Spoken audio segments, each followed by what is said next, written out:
Hello friends, Swagatam, Namaskar, Namaskar and greetings of the day. On behalf of the National Joint Secretary of LTI, Dr. Ramkishan Bise, the President of LTI Mumbai Chapter, Dr. Sachin Bumbe, we, Dr. Sushila Vijay Kumar and Mr. Anwar Sheikh, the Vice Presidents of LTI Mumbai Chapter, take this opportunity of extending a grand welcome to our resource person, Dr. Milind Pandit, our dynamic and enthusiastic executive members, donor members, life members, and short-term members of LTI Mumbai chapter, and all other delegates, both teachers and learners from India and abroad. Beginning with the hope that all are safe at home and are surely super busy with upskilling and updating themselves, what with the various online opportunities for professional growth through innumerable webinars, virtual FDPs, orientations, refreshers, and conferences over a period of 3 months, let me proceed to give a quick overview of the Mumbai chapter of English Language Teachers Association of India. Inaugurated on 15th April 2017, LTI Mumbai chapter helps in the professional development of English teachers by organizing various national and international workshops and seminars. With a firm belief in lifelong learning, the dedicated members of the Mumbai LTI family strive to cooperate and collaborate with each other in the creation, dissemination, and enhancement of knowledge in the domains of English language, literature, and research. Our Mumbai chapter conducted 2 national workshops entitled The Changing Dynamics of Teaching English in the Digital Age by Dr. Ilango, the National Secretary of LTI, Dr. Dinesh Kumar, and Dr. Meera Bharwani. Mrs. Lalita Murthy, ex-consultant Language and Culture Training, Tata Consultancy Services, was a resource person for our 2nd national workshop on enhancing professional skills from a teacher to a trainer. Our chapter also organized an international workshop on research methodology in language and literature, wherein a galaxy of experts like Dr. K. Venkata Reddy from FLU Hyderabad, Dr. Usha Chandel Madam from GACC Indore, Dr. Ashok Sachdeva from Devi Vidyalaya Indore, guided both the teachers and postgraduate learners on the many means and methodologies of beginning research. This year, we planned 3 varied activities, a series of lectures, webinars, and a year-long project on action research. The opening batsman for the lecture series launched at IDOL Mumbai University was Dr. Sachin Labde, who shed light on research avenues in English language teaching. Even before the pandemic, we had our first webinar by Dr. Anusha Ramanathan, whose talk provoked the teachers to dwell on the need and significance of rubrics in the assessment process. The second webinar was by Dr. Sushila Vijay Kumar, whose talk on Bollywood and its others biopics drew attention to the emerging genre of biopics within the multilingual fabric of Indian cinema. Today, we are both excited and elated that Dr. Milind Pandit, our resource person, will enlighten us on the subaltern theory and the role of English language, a post-colonial context, which is the 3rd webinar in the series. A third interesting activity in the pipeline is our plan for a year-long, focused, collaborative project on action research, wherein we are inviting teachers to plan, implement, record, and share their classroom teaching learning experiences, thereby adding to the knowledge base. Finally, we appeal to all our dear virtual delegates to like and subscribe to the Facebook page of LTI Mumbai chapter. We promise to keep you posted regarding our plans and actions. We look forward to connecting and collaborating with many of you with potential and prospective plans for the enhancement of the knowledge and skill sets of teachers, learners, and researchers. May I request one of our executive members to share the Facebook link in the chat box?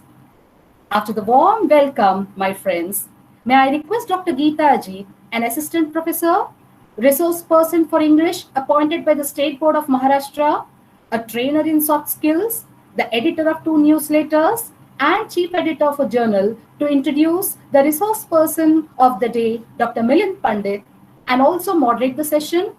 Over to you, Dr. Geeta Ajit, madam.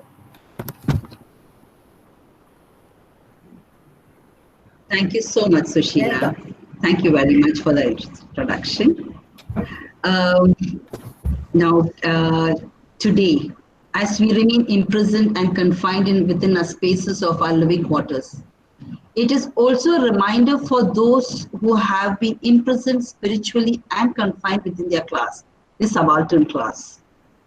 It is of great importance that we realize the confines of this class, their past, present, and future, and also the role of English in their path of transition. To speak to us on this topic, we are fortunate today to have a distinguished personage with us, which is Dr. Milind Pandit.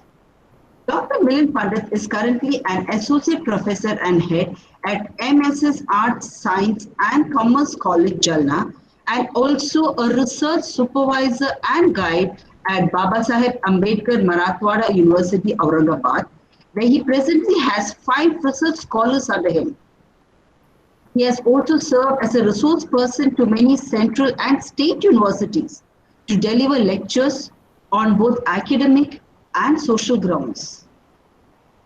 He has also been the keynote and valedictory speaker at various national and international seminars, conferences, workshops, and refresher courses. Having a number of publications under his wing, he has published many research papers in reputed international and national journals and books. Dr. Pandit has also published 2 books, of which one has been authored by him and the other edited by him. He has also worked as an editor and peer reviewer of international journals and has been an associate editor of national journal titled Innovative Research.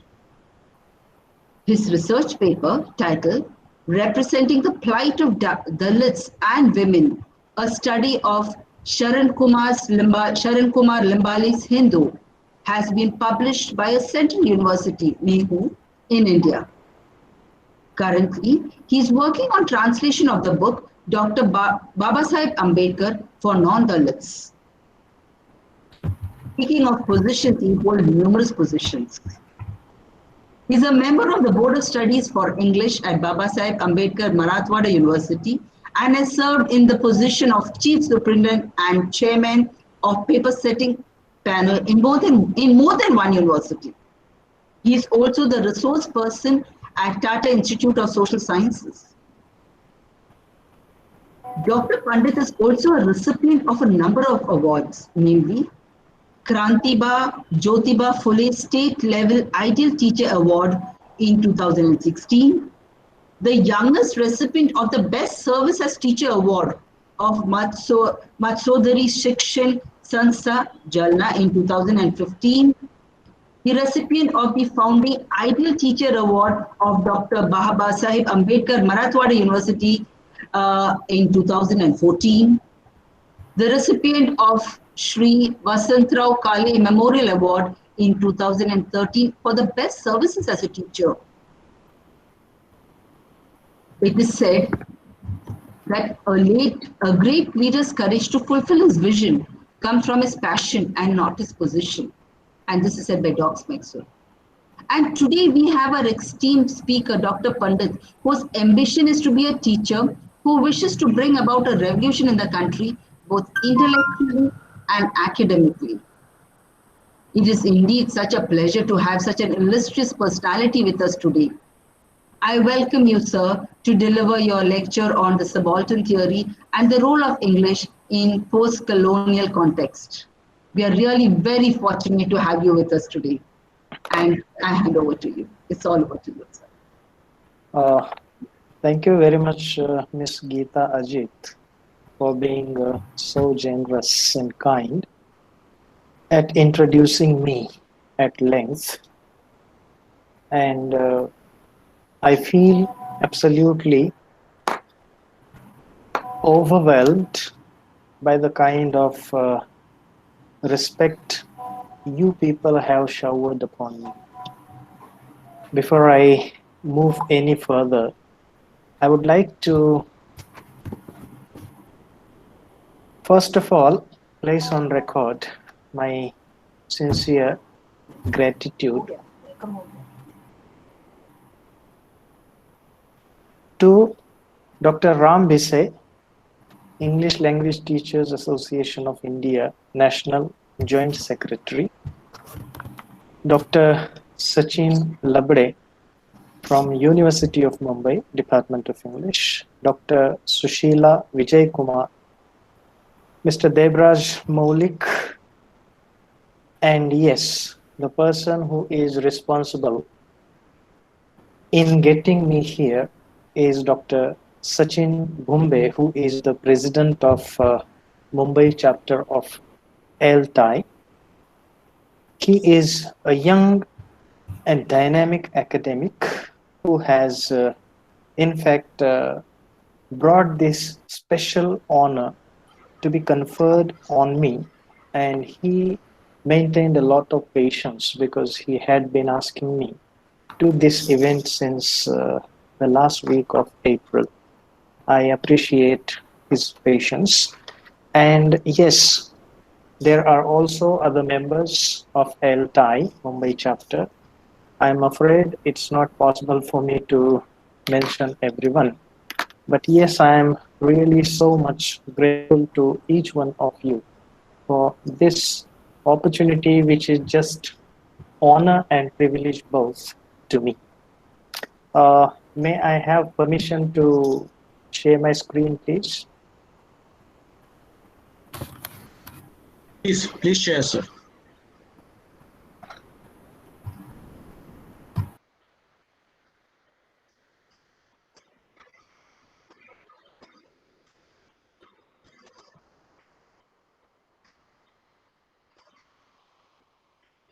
Well,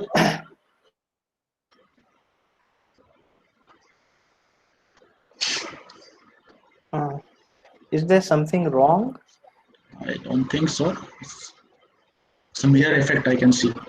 I see a lot of screens opening here. Many So you Debraj. Okay. So you just stop the presentation 1 second. So you can do it 1 second. Yeah, resume. Okay.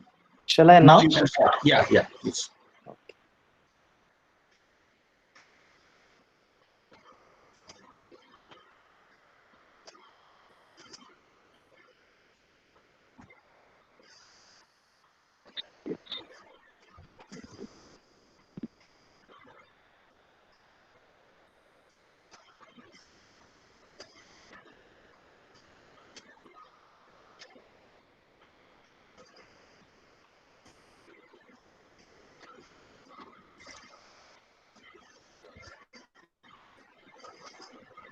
Well, it doesn't appear on the screen. I don't know what is technical issue there.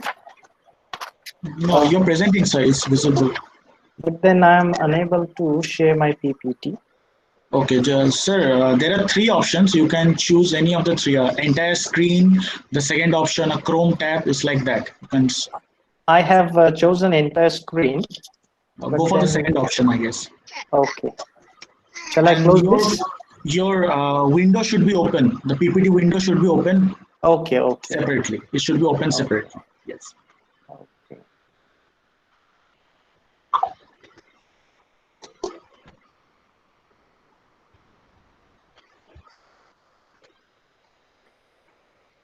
Yes, it should be open separately. Okay. Yes, it's visible, sir.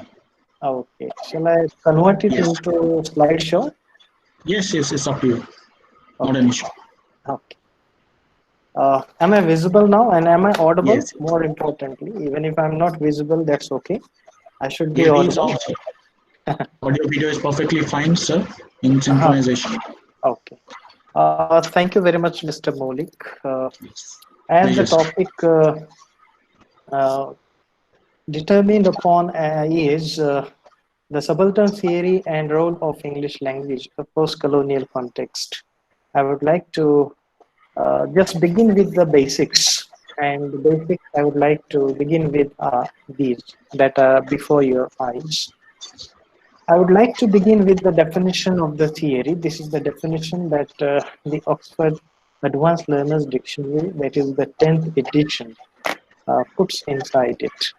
A formal set of ideas that is intended to explain why something happens or exists.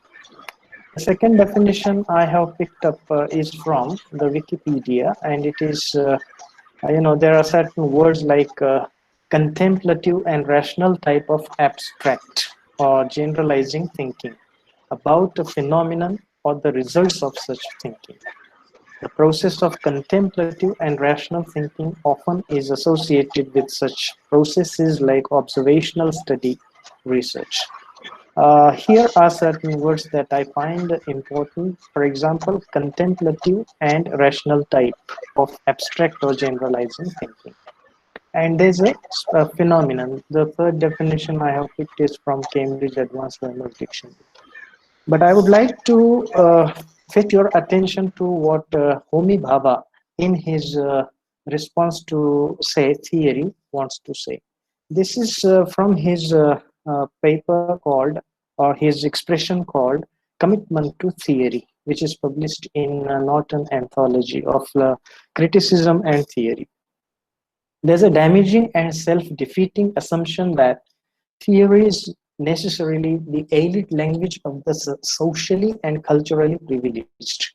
It said that the place of the academic critic is inevitably within the Eurocentric archives of an imperialist or neoclassical West. What he has especially pointed out is, in fact, the elite language of socially and culturally privileged. See, we, as usual, find that most of the critical concepts or the concepts of any kind of theory, they have been part of, say, the Eurocentric world. Mostly it is the Europeans and Americans that, in fact, start determining the prospects of the research, theory, ideology, everything that goes on, even in a place like India. So here, I would like to say that we need not go for the measures and standards set by the Eurocentric world. And we always, I mean, this is my usual argument that we have had many of the origins, or say, of theory, ideology, and certain kinds of ideas that have been so valuable. But mostly what happens is our academics tend to depend upon this Eurocentric world. And what Bhabha has said is more important, that we need not go for this kind of attitude. I would like to move upon also to these factors here. What is important for me is the division between critical and literary theories. Usually, we find that the candidates, particularly the students, tend to get confused between, say, literary theory and critical theory. Critical theory has been a broad concept. It's a broad level concept as compared to literary theory. And when it comes to literary theory, we find that it is a systematic study of the nature and evaluation of literature. But nowadays we have entered such a kind of environment, academic environment in particular, that everything seems to be, multidisciplinary or interdisciplinary for that matter. Literature is not literature as it used to be in the past. And till, say, the first part of the 20th century, we find that literature and literary criticism shared a very close connection. And of course, there were certain customary standards which were never trespassed by, say, the readers or the theories for that matter. And as and when the time started passing on, we find that it was in the latter half of the 20th century that there was a kind of revolution in the area of theory. I mean, in particular, critical theory. And that, of course, had certain relations with literary theory, and literary theory developed marvelously later on. So there onwards, we find that during this postmodern time, we have a lot many theories for us, whether literary or critical. And then We have such schools which I wouldn't like to read because they are before your very eyes. Recently, I have gone through a book called Post Theory, which is edited by McQuillan and others. In that, what Besley says, I mean, she is a contributor to this text, and her name is Catherine Belsey. And what she says is quite surprising, and I was taken by great surprise, of course, while going through her essay. And what she says is, we are witnessing the end of literary criticism. What I suddenly knew in a blinding flash was that literary criticism is a thing of the past, and that we have entered irreversibly a new epoch. My concern here is to propose a place in the new English studies for a closer attention to the signifier. When I was going through Catherine Belsey, I mean, the title of her essay being English Studies in the Postmodern Condition Towards a Place for the Signifier. What she argues in her essay is there has been a history of literary criticism and theory for about 120 years. And she says it is nothing but reading for the sake of reading. That means she has opened a new vista for the discussions upon, say, critical and literary theories, in particular literary theory. We also have a concept like post-feminism.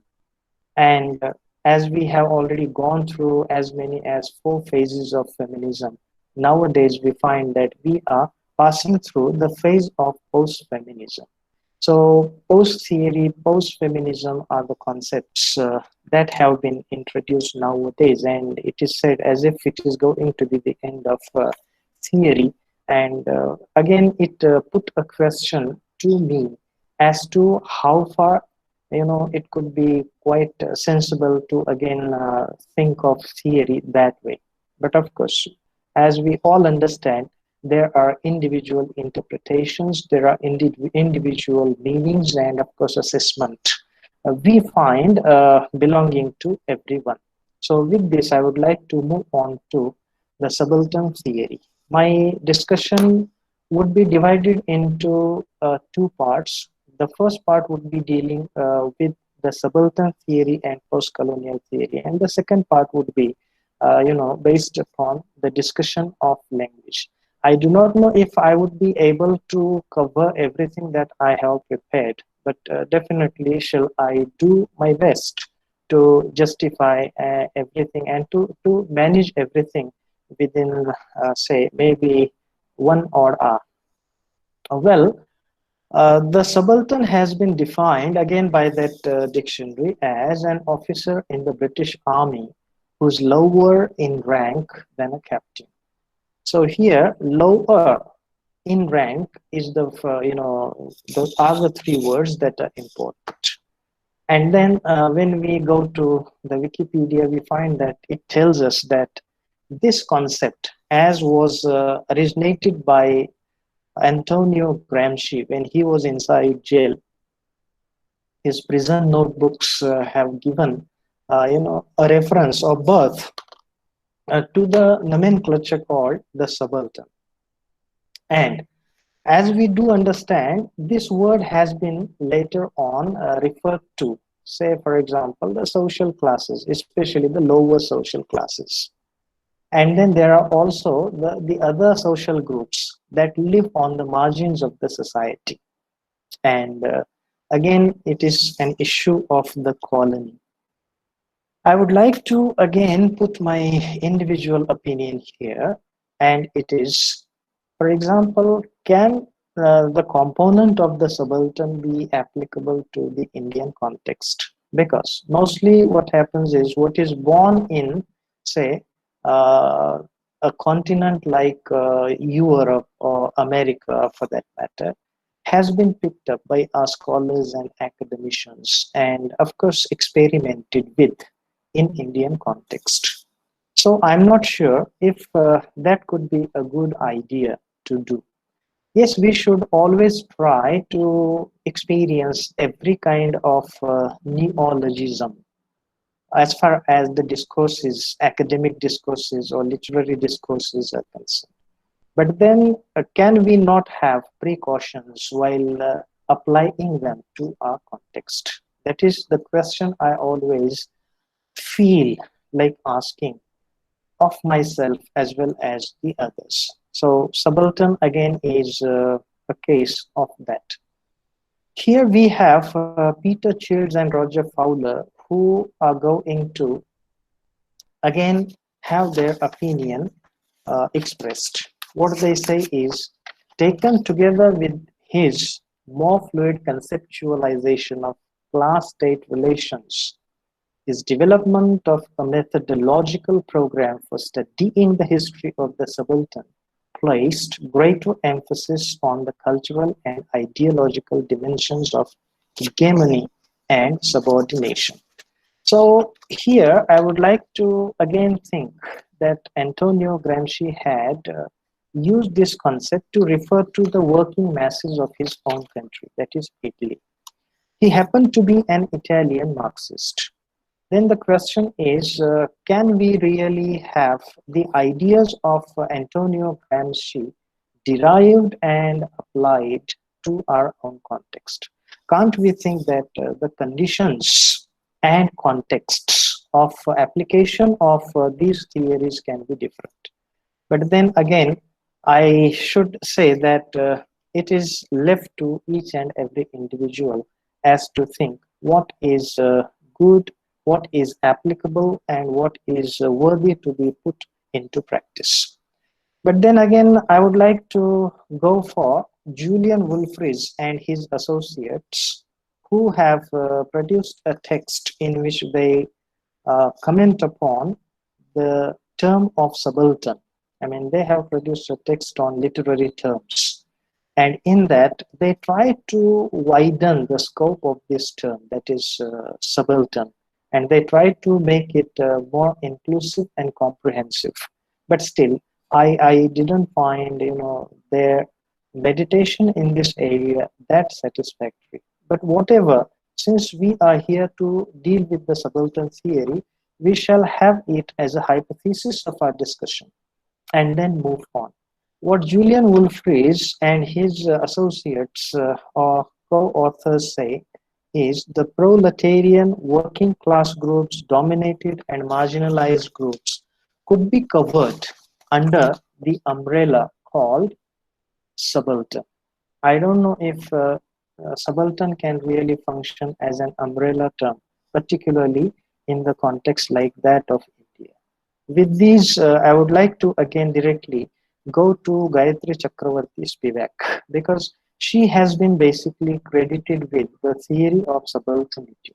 There are two things that we find. One is the theory and the other it is studies. And we have the subaltern studies groups, or the group which has been led by Ranjit Guha. And there are people like Shahid Amin, Dippesh Chakravarti, Gayatri Chakravarti Spivak, and then also we find there are some others. So this group, which consists of around 12 odd people, has produced certain insights in this area. And when I went through this subaltern collective, particularly when I went through the research article of Mr. Shahid Amin, I found that what he wrote was never appropriate so far as exploration of the concept of subaltern was concerned. Because what he wrote was all about, say, the independence struggle. He related his article to Gandhian movement and participation of the peasants in that movement. Again, it's a matter of individual point of view, individual perspective.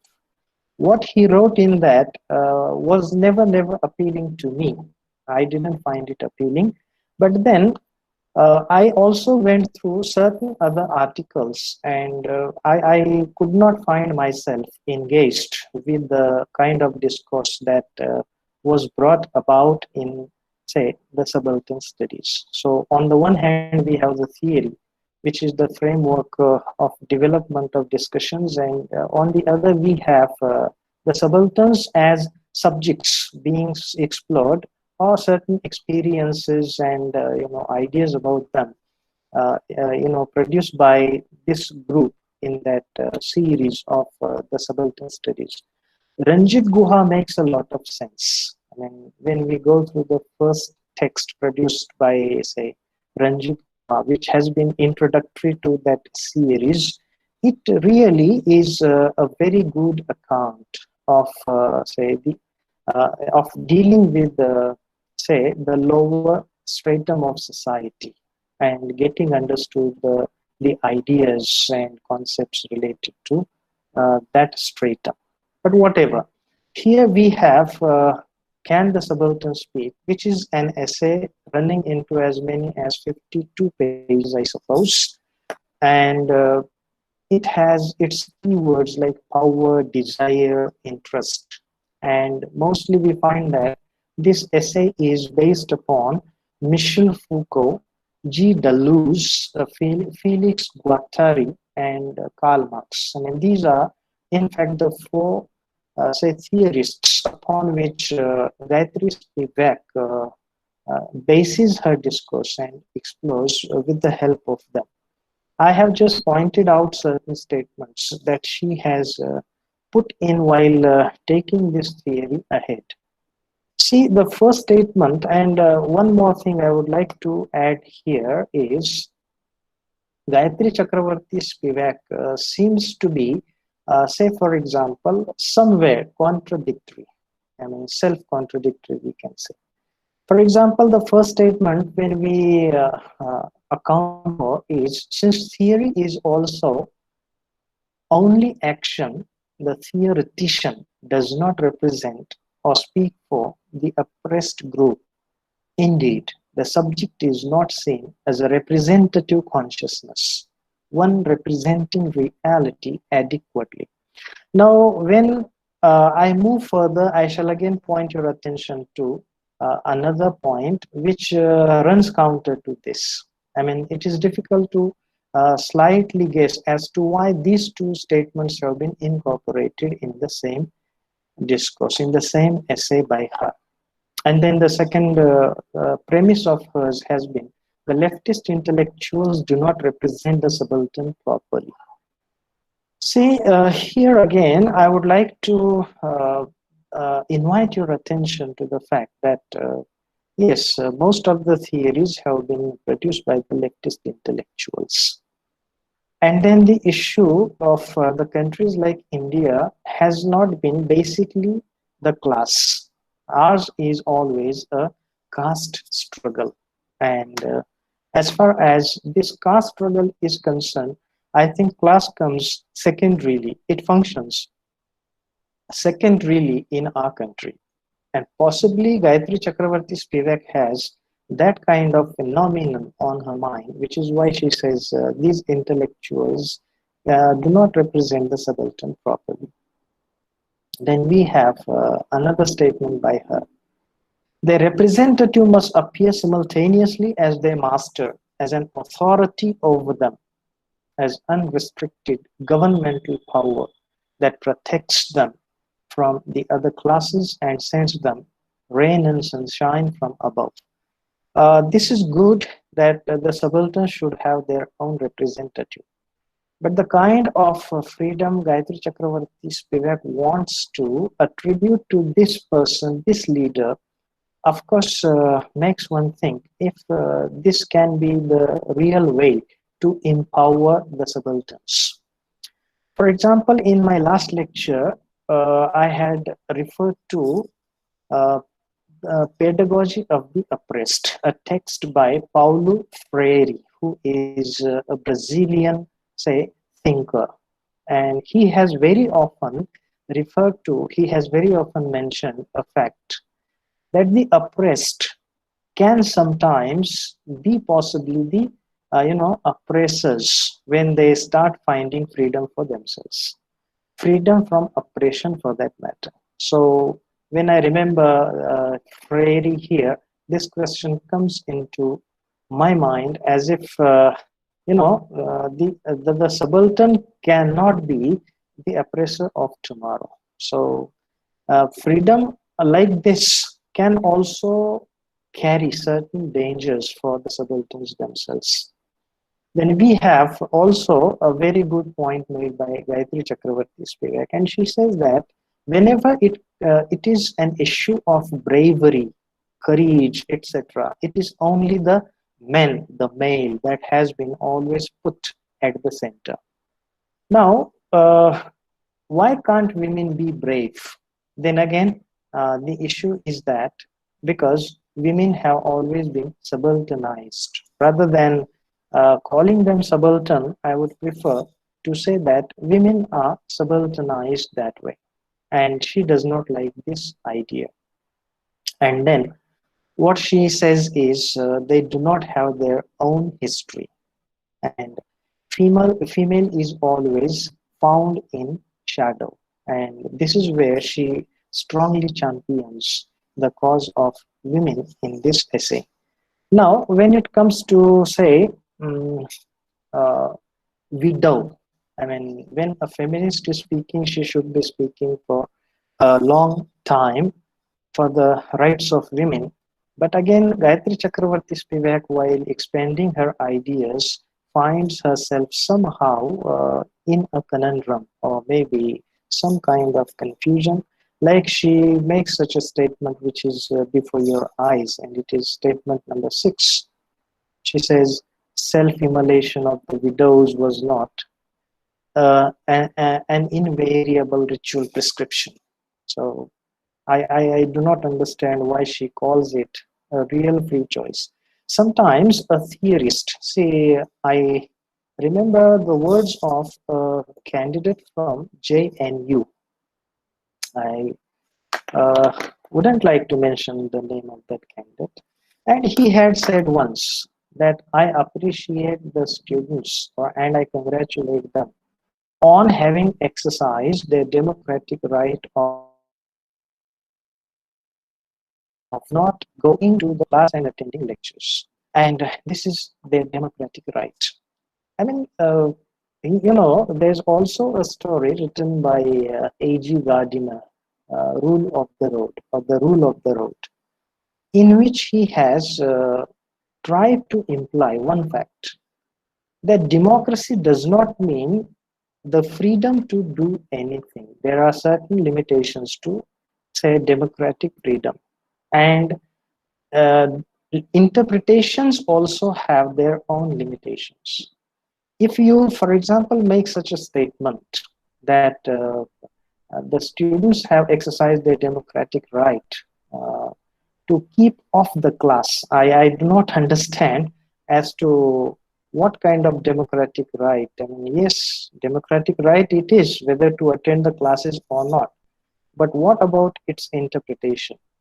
So sometimes when a theorist or maybe a thinker thinks from the point of view of one aspect, that thinker simply goes on maybe empirically and forgets that there are also certain ideas that bring about undercurrents of interpretation.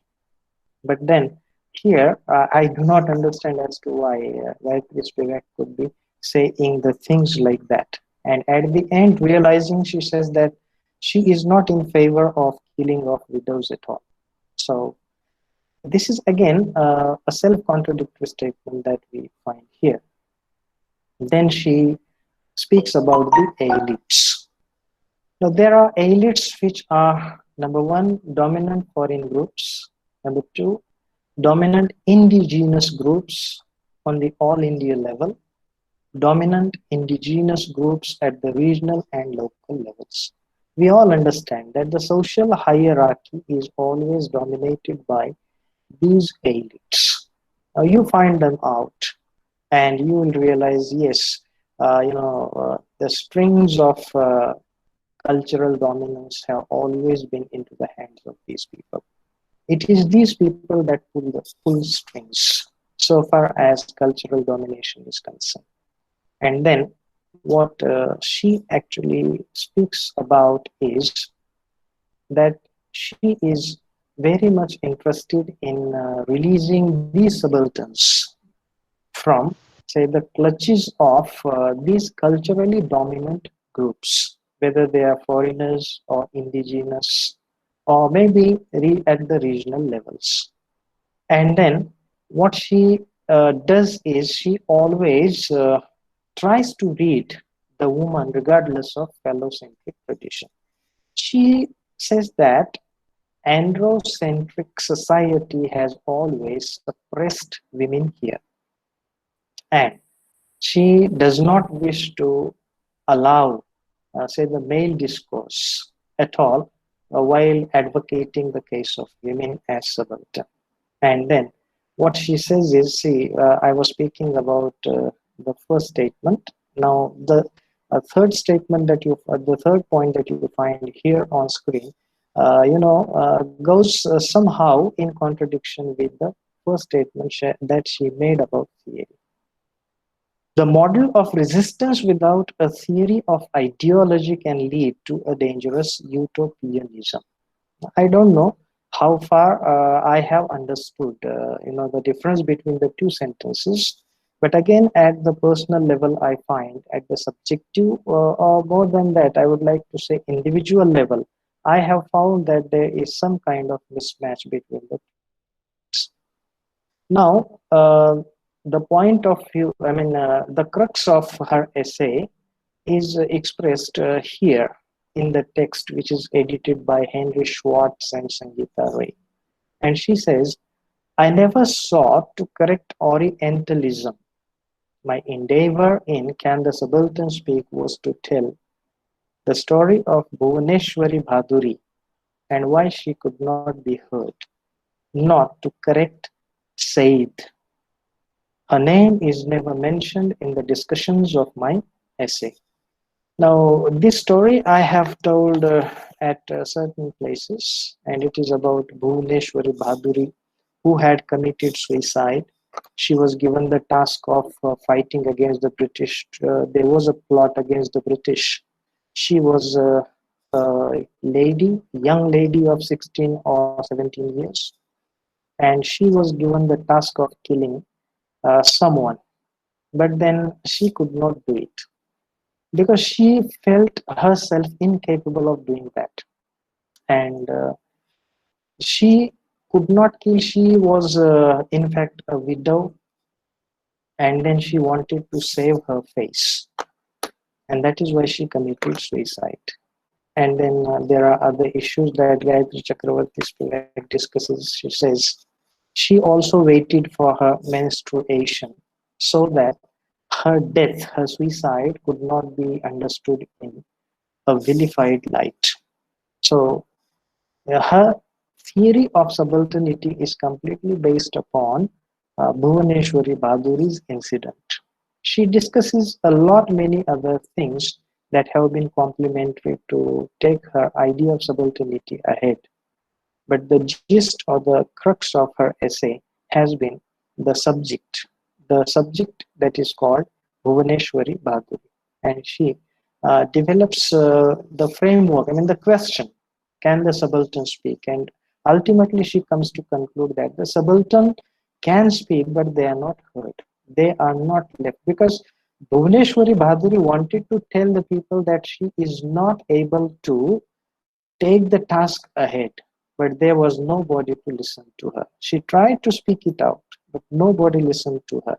And then this incident actually influenced Gayatri Chakravarti Spivak very much, and that gave her the subject matter to develop the theory of subalternity that way. And it is with Gayatri Chakravarti Spivak that the concept of subaltern studies, or the concept of subaltern itself, started getting spread all across the academia. So this is how I would like to comment upon the theory of subaltern. And again, I would like to slightly discuss this component of the post-colonial theory.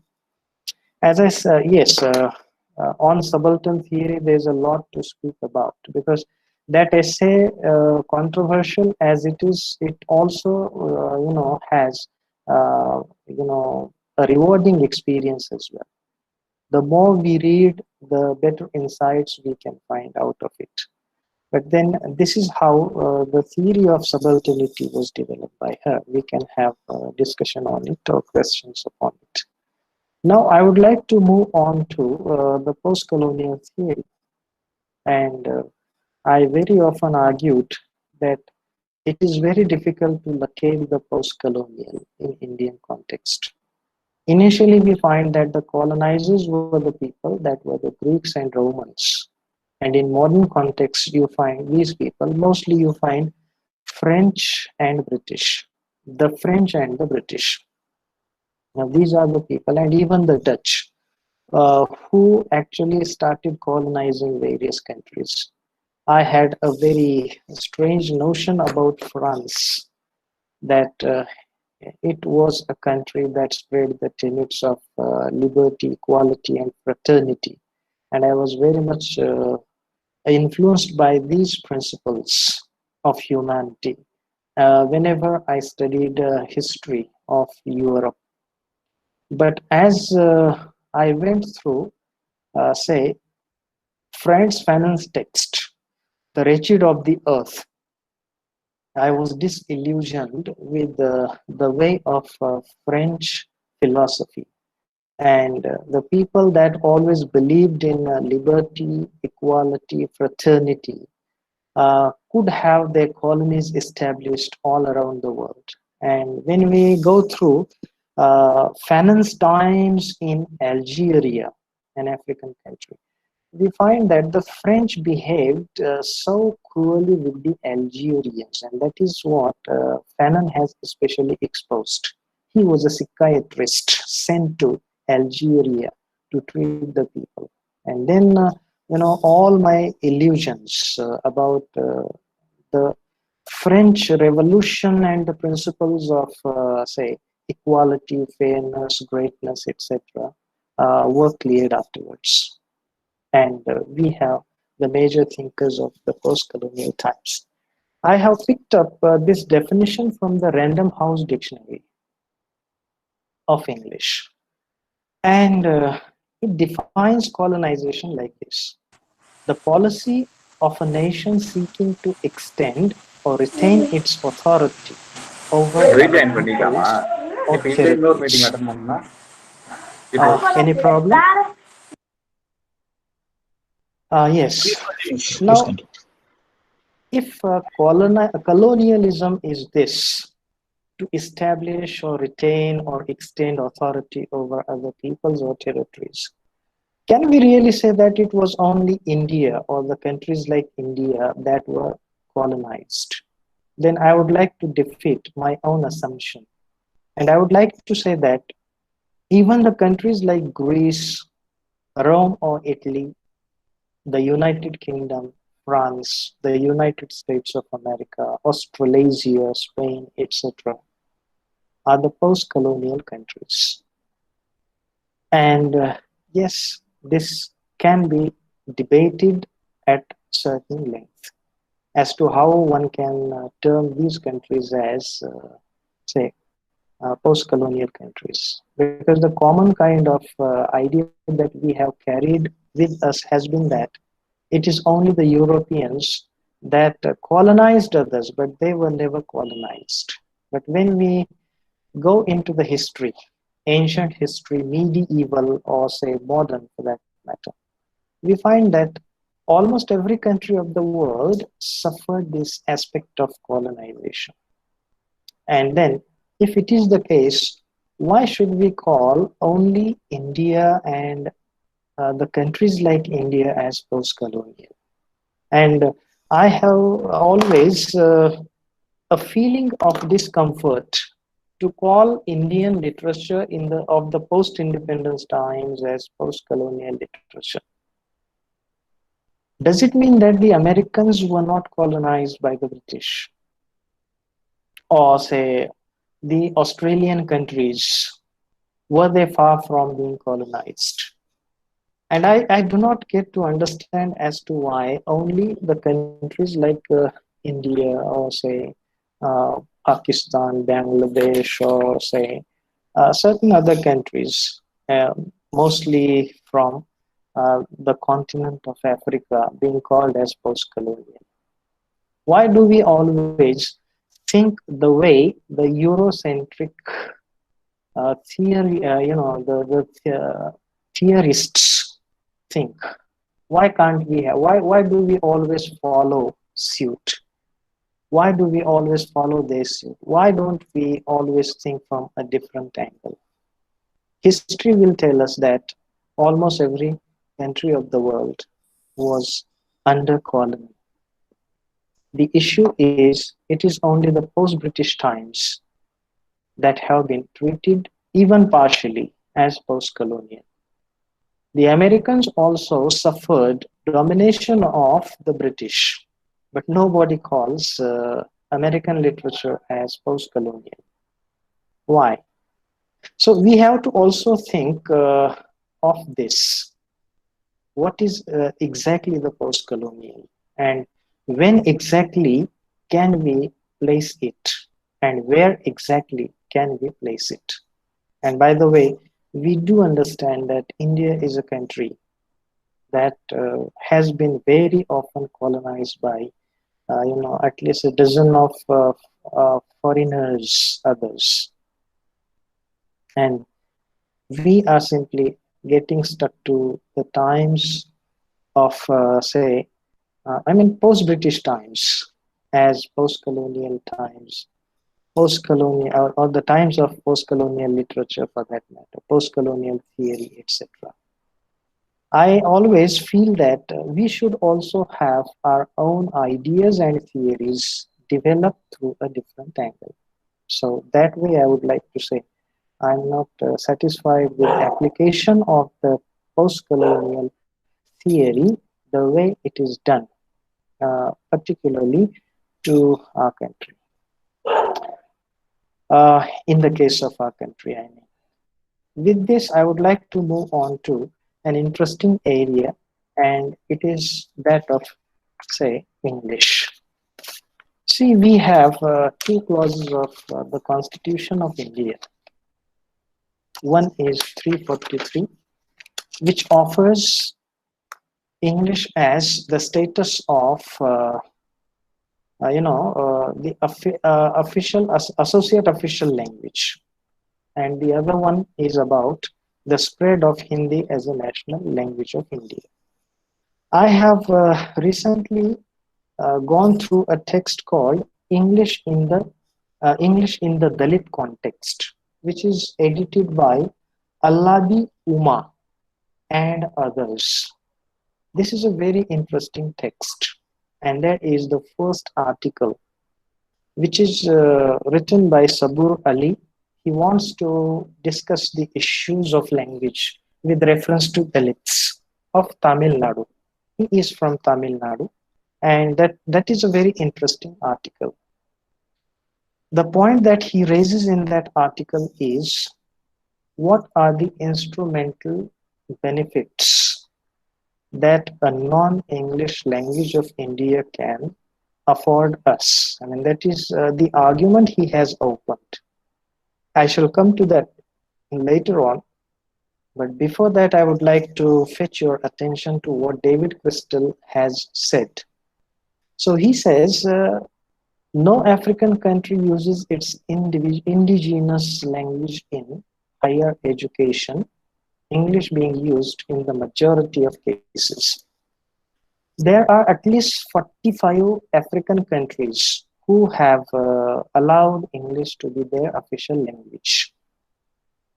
We also have the people like Ngugi wa Thiong'o who oppose the idea of education through English or through the English language. Despite that, we find that the African countries have continued English as their associate official language, or we can say official language itself. Now, there's a textbook written by David Crystal called Language Revolution, page number 20. This is the quote I have derived from. Then we have another one by him. In India, there are probably now more speakers of English than in the whole of Britain and the USA combined.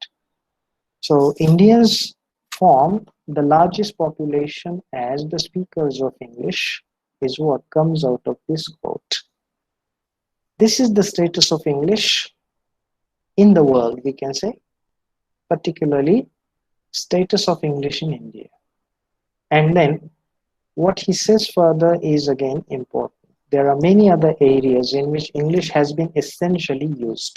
For example, politics, economics, press, advertising, then broadcasting, education, and communications. These are all dominated by English. In India, the problem is always there, and it is that of, whether to accept English or reject it. On the one hand, there is great fascination for English, and on the other, we find the people resist English very much. We are always in this dilemma. If you travel across India, you can come to realize this, that there are two sides about English. One that is favored, the other, opposing side. And then here I would like to again go back to that statement. English is a language that is less loved but used more. And French is a language that is loved more but used less. This is the difference between the English language and the French language, for that matter. Now, as far as my opinion is concerned, I would like to say that English could not be expelled from the borders of India, despite the fact that there was a special clause created to, say, for example, banish it from our country. So better it would be for us to go with it as an associate language. But then we understand that language happens to be a highly sensitive issue because culture is associated with it, and it's been a highly sensitive issue in our country. I would like to mention here Nissim Ezekiel, the very Indian poems. One poem, for example, and it is Goodbye Party to Miss Pushpa T.S. I remember when I had introduced this poem at an international level seminar conference, the people took great exception to that, and they presented their dislike for Nissim Ezekiel. And they say that Nissim Ezekiel always makes fun of the Indian speakers of English. I did not agree with this. That can be one kind of interpretation of Nissim Ezekiel. But the second interpretation to me was he tried to, give certain implications, or maybe he tried to imply certain things that we need have a proper awareness of English. And that is why he criticized the people in that poem. Again, it is a matter of individual interpretation. How one interprets a text depends upon one. We also have Braj Kachru. Braj Kachru penned an article called The Alchemy of English. I have not gone through the full-length article, but I went through the part of it which has been published by Bill Ashcroft and his co-editors in the Postcolonial Studies Reader. And in that, he tries to say that English is an important language for us. R.K. Narayan also has written an essay upon English where he wanted Indian brand of English. That's a very good essay produced by him. Mulkraj Anand had also for some time supported the cause of English. I think particularly in relation to the statement of maybe Mr. Mulayam Singh Yadav, who had once given a call to make Hindi as the national language of India. We cannot have one specific language as national. And this reminds me also of Dr. Ambedkar's speech in the Constituent Assembly, which has been significant on every count, uniting the Indians and doing away with the understanding and misunderstanding of them about, various factors that are associated with India. But one factor in that speech comes out is that of making India as a nation. So he puts a characteristic difference between a nation and a country.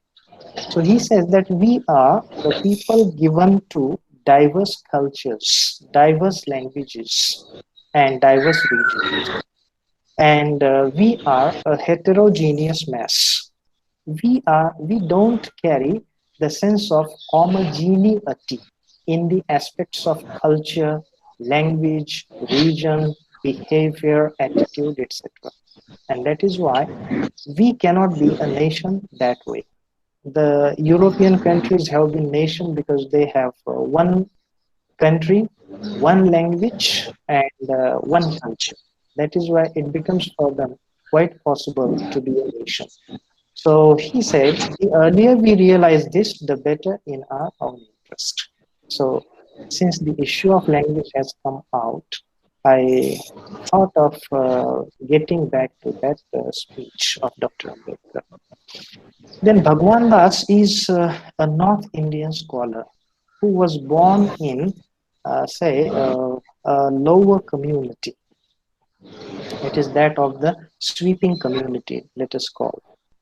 He was a person whose accent was such that everyone remembered him for his accent and scholarship that he used to express or he used to share with others in English.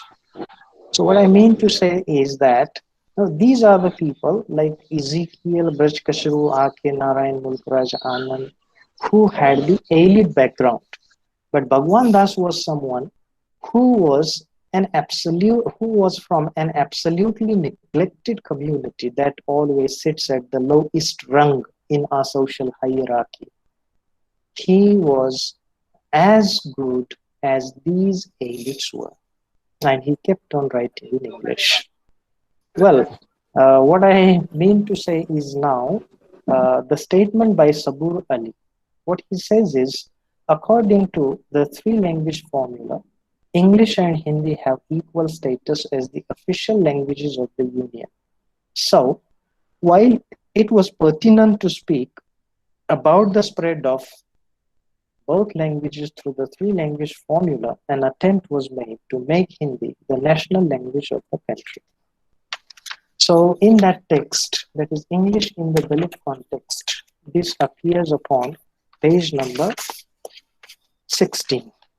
And he says that although there was a three-language formula, it did not succeed at all. So language functions still as a problem for us. If you communicate in English, the people on the one hand would appreciate your English communication, but on the other hand, you will also be in a position of facing criticism. So these are the scenes of English that I wanted to bring to your notice. Then we have a book called An Introduction to Modern English by Krishna Swami and Verma. I think both of them have got retired from the Central University of Hyderabad, maybe EFL University. In that, they have put in, the registers of language. For example, dialect, jargon, gutter, cant, argot, slang, code language, code switching. And then I got added, these three factors, that is pragmatic, speech act, and taboo. Speech act I derived from John Austin, from the text called How to Do Things with Words. Taboo we understand, but we find that most of us I mean, particularly in the educated atmosphere we find, are not aware of the registers of language, particularly when it comes to English. And while communicating in English, we mostly keep on speaking it subconsciously. I mean, we have two categories of speakers of English. One is the conscious speakers. And you would find that these conscious speakers always belong to the elite class. But the non-elite groups that communicate in English always are found communicating on a subconscious level. And this kind of categorization is not that much followed by them. I remember, an example of my teacher, Dr. Jilte, who is a well-known writer of Maharashtra and who has been recommended in the HSC syllabus curriculum and even in the university curricula. He once shared his experience with me, and he said, I had joined because he was next to my second merit at that time, way back, maybe some 30 odd years ago. And he said, I joined a school, high school, and the headmaster of my school was just an SSC, and I was an MA in English. I wrote an application of leave to him, and he called me. He said, you are an MA in English, but can't draft an application properly. Read it and correct your mistake. And he said, I went through that application, leave application, and found nothing wrong. The grammar was all right. Everything was all right. But still the headmaster was not happy with my application. And I asked him as to the application, and he said, read the last sentence. You wrote, please grant me a day's leave or casual leave. And then he said, so what is wrong with it? He said, can't you realize that such a statement is addressed to your contemporary, not to your boss? I'm your boss. And he said, what should I write there? So he said, you should request me, like I request you to grant me a day's casual leave. I mean, this kind of consciousness is hardly found with the majority of academics that we deal with. And finally, he said, he was just an SSC, I, a postgraduate in that subject. Still, he was better than I was at English. And this is what actually I deliberately wanted to share with you.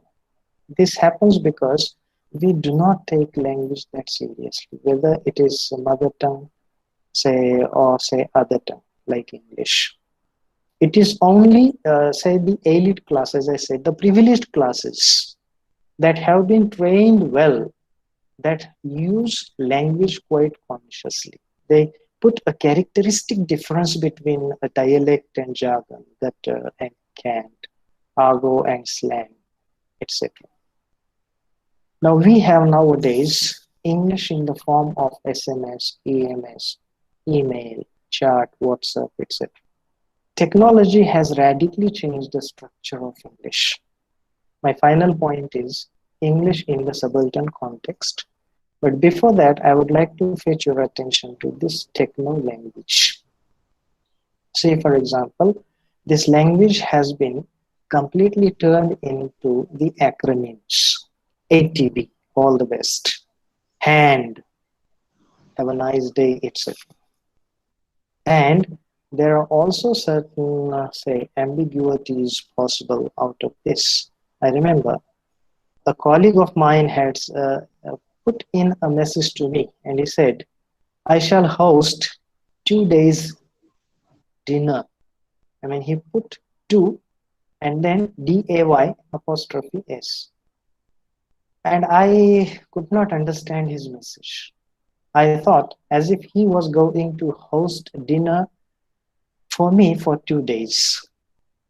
But I was absolutely wrong in getting it understood. So these are also the possibilities coming out of, the language of acronyms. But then you can't help it. You have to, after all, adopt it because you are going to keep pace with time. So on the one hand, we find that these are the issues of language, areas of language, and the people commenting upon language. On the other hand, we find this is also a kind of English form that we have to deal with. And now I would like to go through this lens, and it is English through the subaltern lens. I would like to begin with Kancha Elaya. Why I am not a Hindu? I mean, that is a very radical kind of text. It narrates a lot of experiences, and that are very interesting, informative, and enlightening as well, as far as Indian culture or linguistic culture is concerned. His prior demand has been English be the national language. See, he has already said when we were taught in English, we did not understand what was being taught in the classroom. On the other hand, he says, what was taught to us, maybe through Telugu or Hindi for that matter, even that we could not understand that much. But compared to English, we understood that better. I mean, when especially it was the case of, say, Telugu language, the mother tongue. Despite this, he has always voiced this statement that English should be made the national language. Because English has become the language of linking Indian states. And on that basis, he makes such a statement. Whether I support it or not is a different issue, but I would like to quote Kancha Elaya here. Then we have, an access to the subaltern environs which he has explored in that text. Maybe later on I shall come back to this. And he calls English the goddess of Dalits. And he has coined the term Dalit Bahujans. So he wants to Dalitize India. In my reading, he is the only person I have found voicing this kind of, statement, that too vociferously. Dalitization of our country is necessary because he believes that Dalit culture has been comprehensive, inclusive, and there are elements of equality inside it. For example, when he speaks of, let me clear it here only, he compares a Brahmin family to that of a Dalit. So he says, if there is a Brahmin who is a priest, and he has been given the responsibility of performing worship or maybe a marriage, his wife cannot replace him in his absence. But suppose on the other hand, there's a Dalit family, and that Dalit male goes outside, it is his wife that can replace him in his absence. She herself takes up the bullock cart, she rides it, and performs every work that is left for her husband. So that is what he speaks of. That means he says that the woman of a Dalit family can replace her husband in many contexts. And that is why he finds, I mean, there are many other issues of this kind he has discussed there. Then we have... So sorry to disturb you, sir. Yes, sir, please. Yeah, but we are running a little short of time and we do have a extensive session too. All right. Sorry for interrupting, but this is the wish. All right. There are a lot of questions waiting for you too. All right, madam. I'm ready for going for that. I shall just wind this up within maybe 5 odd minutes. Okay? Yeah, thank you so much. Actually, this was my main focus of today's discussion. But anyway, I do understand your limitations and necessities. Yes, I'm sorry. When we go to, say, metropolitan cities, we find that there's a difference between the elites and non-elite professionals. or you can call them subaltern. And then the communication going on between the two has been just like one snubbing the other, one underestimating the other, one making a fun of the other as far as linguistic levels are concerned. I remember the cultural context in which Babul Supriyo and Mohandas Pai were participants. I mean, I was simply taken aback. See, the show was going on a channel called Mirror Now, and there was discussion. There was a Kannada speaker. I do not know, but I guess maybe it was someone called Mr. Kharge. And these two people, whenever he spoke in English, these two people make literally, a lot of fun of this man.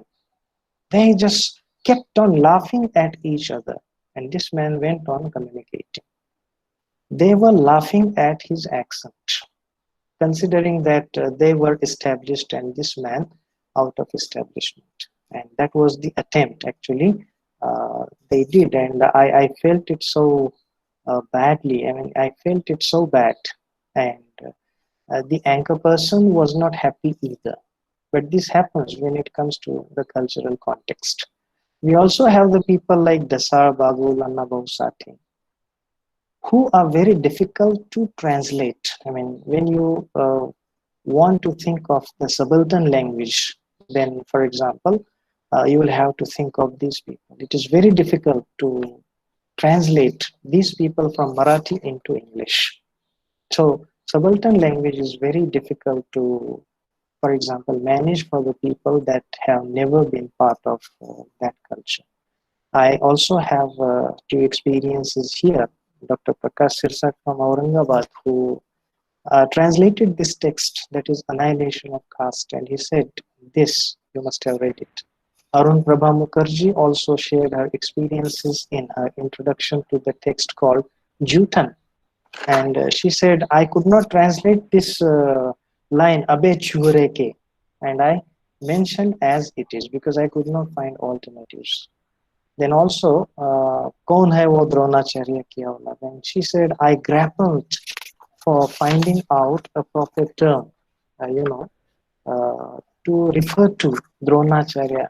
I mean, aulad, I mean, that is what she says. And then ultimately she used progeny, etc. Finally, I would like to stay for a while on this context, that is subaltern language. And you would find how challenging it must have been for Shanta Gokhale, the translator, to bring about this dialogue from Marathi into English. There's a story called Livelihood by Bimra Shirvale, and this dialogue goes on there. Kashi, who's that? And Kesu Gadge says, your mummy's husband. And she says, why have you come here? Kesu Gadge says, you bloody bitch. Let's see the language. And then there's Kashi, who replies, if you had any decency, any shame, you wouldn't have shown your face here, you bastard, son of a bitch. See the last line, last words. And then Kesu Gadge, mind your language, you whore. I've come to claim my earnings. What earnings? You hadn't given me your mother's cat, had you? And this is a story in the book called Poison Bread on page number 181. The people that are never familiar with this kind of atmosphere would never be able to read this, I'm sure, even alone. But just imagine what kind of challenges Shanta Gokhale might have faced while translating that. Here I have these conclusions. I wouldn't like to read them, but then I would like to say that mostly we find that our theorists and thinkers have been influenced by the Eurocentric notions and all that. And about English, there's always a conundrum, etc. With this, again, I would like to say I am really so much grateful to say Dr. Sachin Mumbai, who created this space for me in the first place, Dr. Ram Bise, Dr. Sachin Labre, Dr. Sushila Vijay Kumar, Mr. Debraj Maulik, Ms. Geeta Ajit, and every member of LTI who have honored me with this opportunity.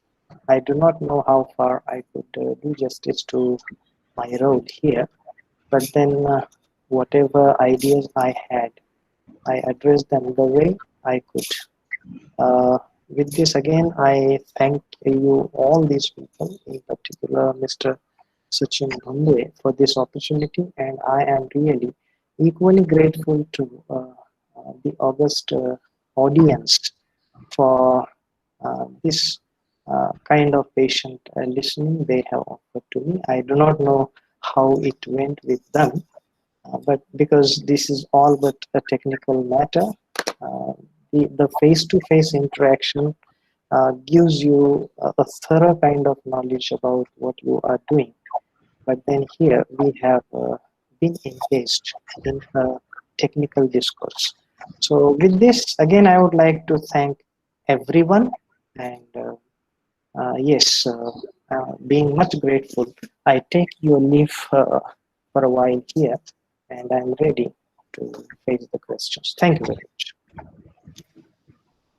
Thank you, sir, so much. I mean, it has been very interesting, thought-provoking, stimulating lecture. There is so much that you have given us. Like, you have started with the basics of subaltern theory.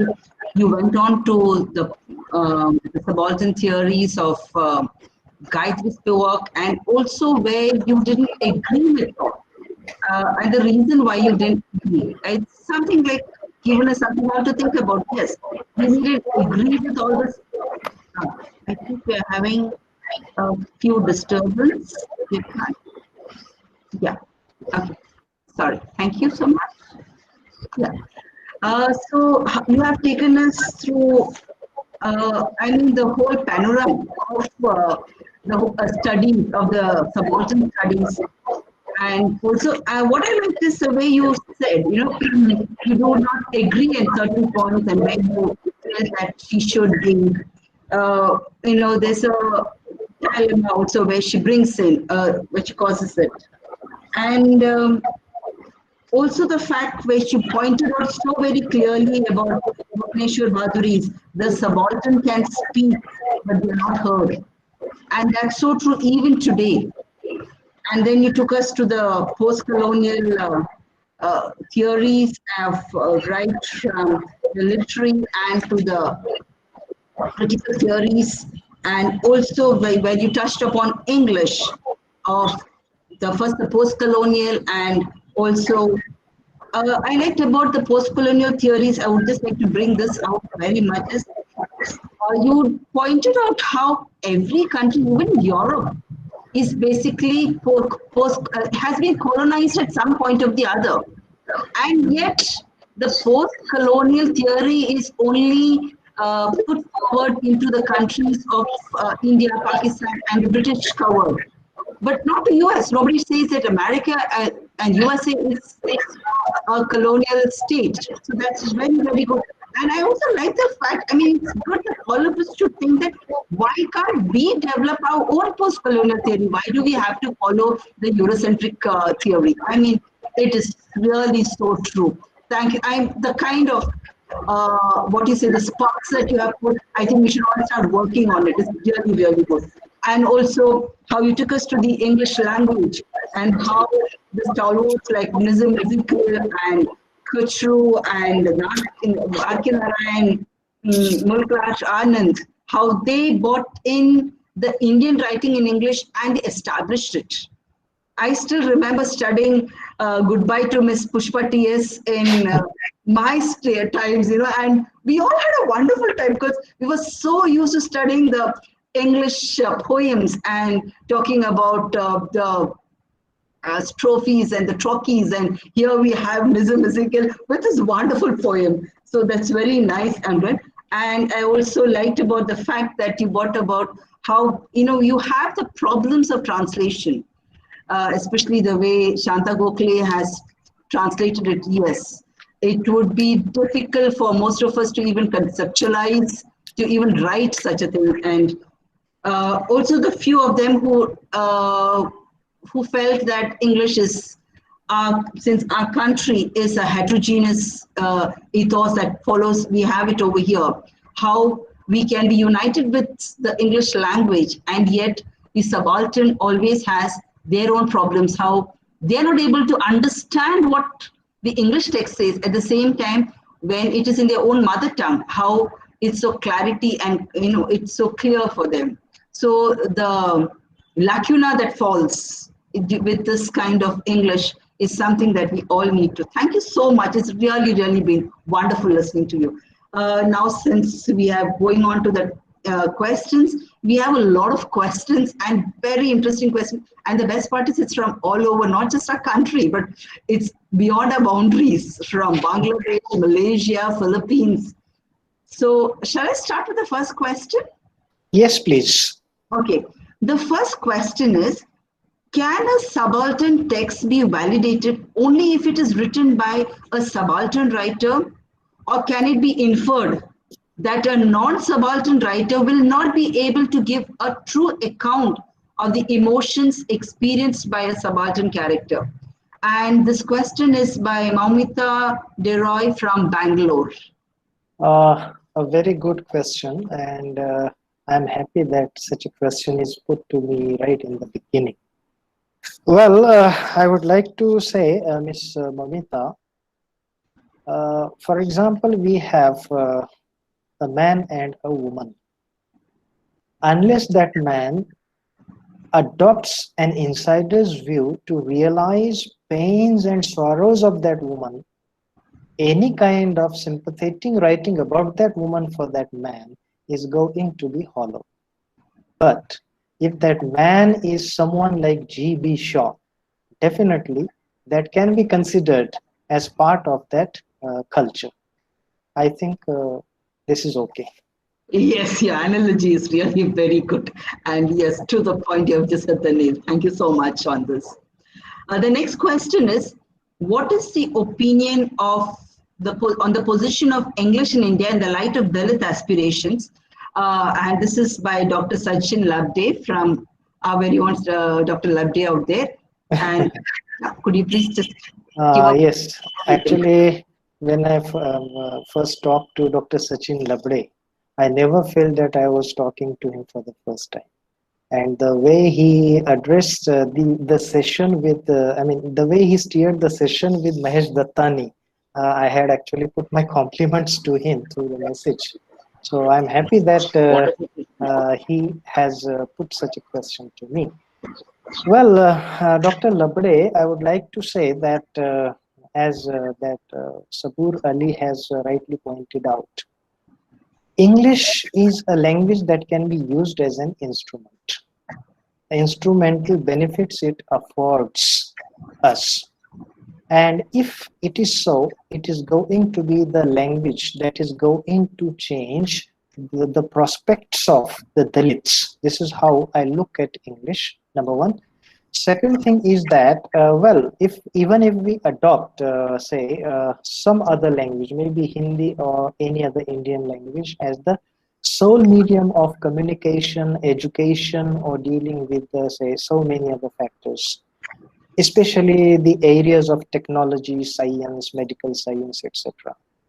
I would like to say that these languages are not sufficient for us to give us a complete understanding and access, apart from the instrumental benefits, to the areas that I have recently mentioned.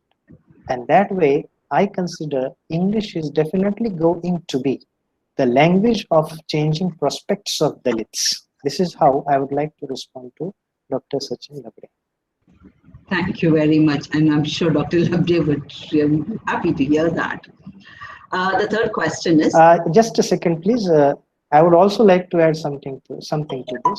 See, the Chinese, Japanese, and other European countries, Chinese, Japanese, and certain European countries had completely rejected English. And now we find that there is a great race of hiring English teachers from Oxford and Cambridge between these countries, and they have realized, because the Japanese went for absolute translation of technology, but somewhere they found that Japanese somewhere fell short on giving them the kind of exploration they wanted, and that is why the Japanese, Chinese, the Germans, and many other European countries have began lessons on English, despite the fact that they dislike English. They prefer their own languages to English. They have undertaken such a task. Thank you. Very true, sir. And I think also the PTO time why India was so sought after by the US compared to any other. So it really proved. Thank you so much. Nehru was right, I guess. Jawaharlal Nehru was right to keep English as one of the official languages in India. Yes. He was a fellow of Oxford, Cambridge. So yes, it was we the can see decision the- of the Constituent Assembly. Yes. Yes. And the free language. We move on to the third question. What are the concerns and roles of the subaltern theory in literature? And this is by Dr. Nidhi Gupta from Chhattisgarh and Dr. Sheikh Rashid from Aurangabad. So though you have, I don't know, so probably in a capsule form, if you just, once again, just shorten it and give us in capsule form this answer for this. Yeah. So what is the role of subaltern? The concerns and roles of subaltern theory in literature. Okay. Well, as far as this nomenclature is concerned, I am not that happy with this nomenclature when applying it to Indian context, because we can have better terms to apply. But since that is a different issue, I would like to respond to this, considering subaltern as a useful term.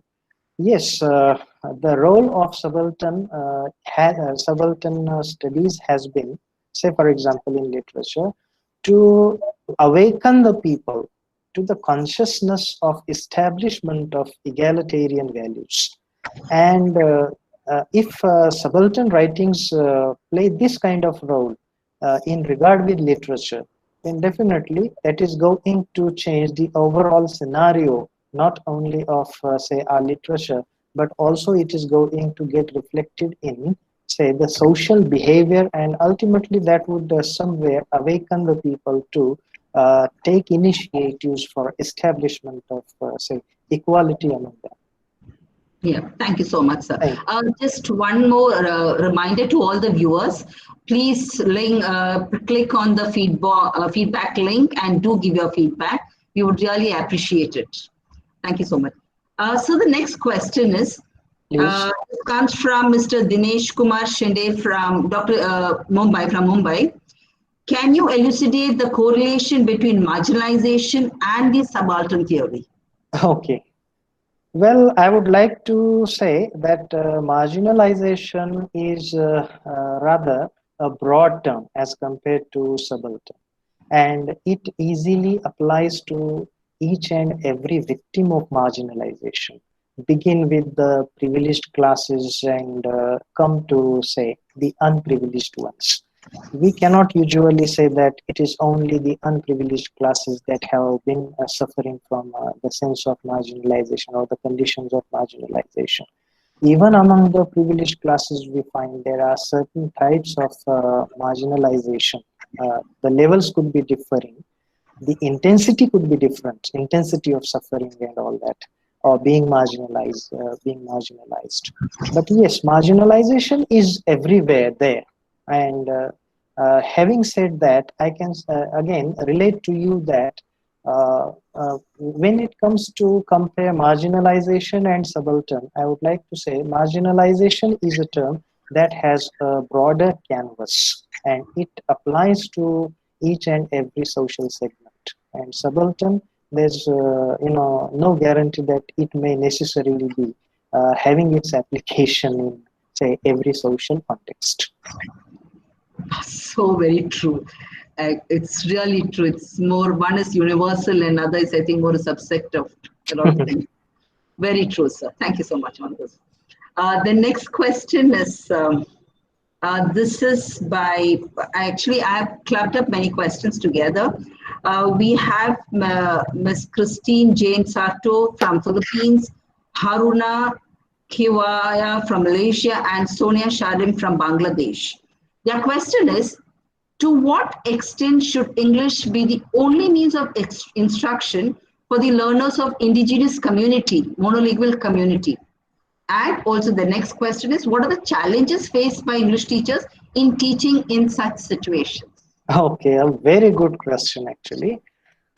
Yes, as far as English as a sole means is concerned, as I said, to mainstream these people, to streamline these people, it is important that we introduce English to them. And when it comes to challenges of teaching English, I mean, educating them in English or on English, yes, there are too many challenges, but they can also be overcome to a major extent, I sincerely believe.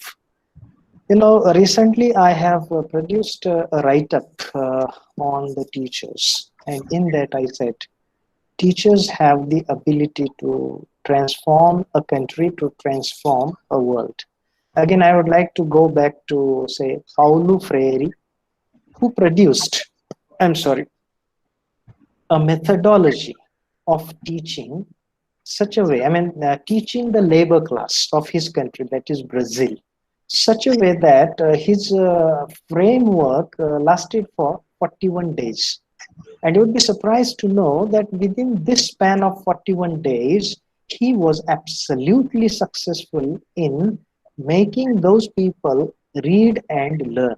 I mean, the people that were quite uneducated were transformed into a literate community by Paulo Freire. So, if we have certain innovative, say, methodologies and innovative pedagogy, because nowadays we find that there are a number of pedagogies developed.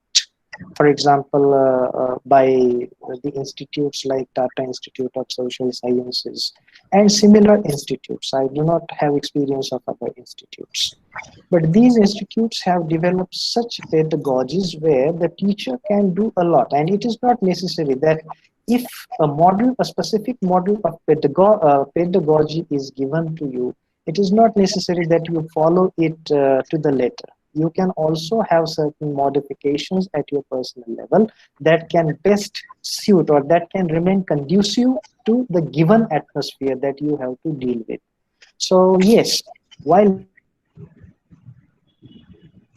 dealing with such challenge a lot, but ultimately when guided by, say, the principle of educating them and streamlining them, there can be certain pedagogies derived, developed, and adopted by the teachers of that atmosphere, and ultimately they can succeed. And I always believe where there's a will, there's a way. So that is how I would like to respond. Thank you. So I think all of us teachers out here was really know that yes, it's possible. If Paulo Ferrari can teach English in 41 days and make them literate, I think we have a good new horizon in front of us. Okay, the next question is, can diasporic studies be reflected as a subcategory of post-colonial studies? And this is by Jyoti Patil from Pune. Okay. Thank you for this question. But then I would like to say again that diaspora is again a concept that has never, been a case of my interest or a case in point for me. Why? Because that term has been a misnomer from my individual perspective. Whenever I try to understand, say, the Jewish diasporic conditions and the kind of diaspora they suffered from, I don't think that it is that appropriate to refer to, say, the context like the present ones. But that is not the issue at present.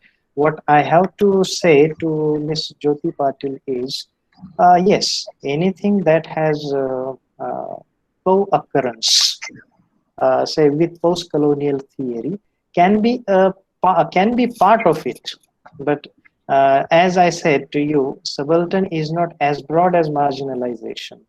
Diaspora cannot be broad at all. That is, the special reason is that, for example, we have the Indian writers that emigrate, of their own volition, and they find that there are better prospects for them abroad, and they live there. They pick up Indian subjects. I mean, living in a country which is not Indian, or living transnationally, they prefer the subjects of India, and they write upon them. And through those characters, they try to, tell the people that these people have been suffering from a sense of nostalgia. Now, this nostalgia or the feelings of, say, emotional suffering, etc., are the ones that have been, produced by themselves for themselves. And that is why this diasporic literature or this diasporic phenomenon remains limited to a specific group of people that are, for example, part of emigration. So that way it can be, a component of the post-colonial world or post-colonial theory, but it cannot be a broad Okay. subject. Yes. Thank you, sir, so much. Sir, just one question here. Can the early colonial writers who were British Babus and their works be considered as subaltern? And can Spivak's theory be, Gayatri Spivak's theory be applicable to them? I beg your pardon. It's, Would you please this is a repeat it? question by Himanshu Shah. This came up in the chat box. It came up in the chat box. Can early colonial writers who were British Babus and their works be considered as subaltern? And can Spivak's theory be applicable to them? Well, when you find the pre-colonial times, or colonial times, not pre-colonial. During colonial times, the people that were the Babus, they were never subaltern. Rather, I would call them as the privileged people. Because you work there as the officers, or maybe as the office bearers, for that matter. So, compared to, say, the general Indian context, they cannot be taken for, say, the subaltern groups as such. I wanted to, I would like to refer to, say, Untouchable, the text by Mulk Raj Anand. Actually, I have never been appreciative of this text. My response to this text is what Chinua Achebe's is to the heart of darkness. Okay, that again requires a different discourse.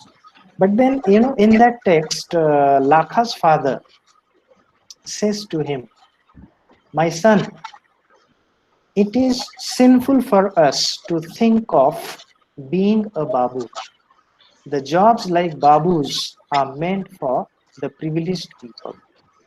So if we go by the line of this expression of, say, Lakha's father, we can find that the people that function as the Babus or other office bearers, particularly the Babus, since the question is related to that, I would like to say they were never subaltern at all, and they cannot be considered so, because they were, after all, more privileged than the rest of the Indians.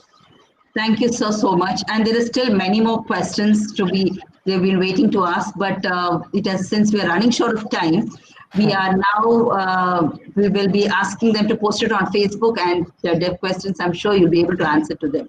So now we have to, since we are really, we would love to hear you speak, because you are really so articulate and erudite in everything that you say. Thank you so much. Thank you so much, madam. And I would like, please, I beg your pardon again. Your team is marvelous. And when I talked to you in the morning in the trial session, I found you people effusive with a lot of enthusiasm and dedication.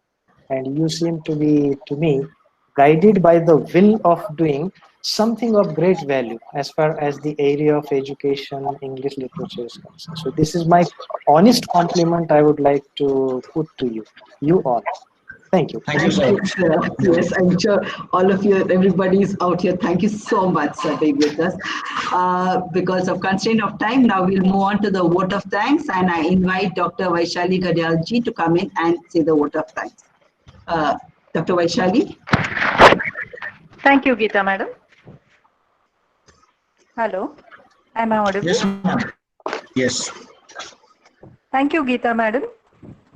I feel honored and privileged to get an opportunity to propose a vote of thanks at the end of this stimulating webinar on the subaltern theory and the role of English language, a postcolonial context by Dr. Milind Pandit.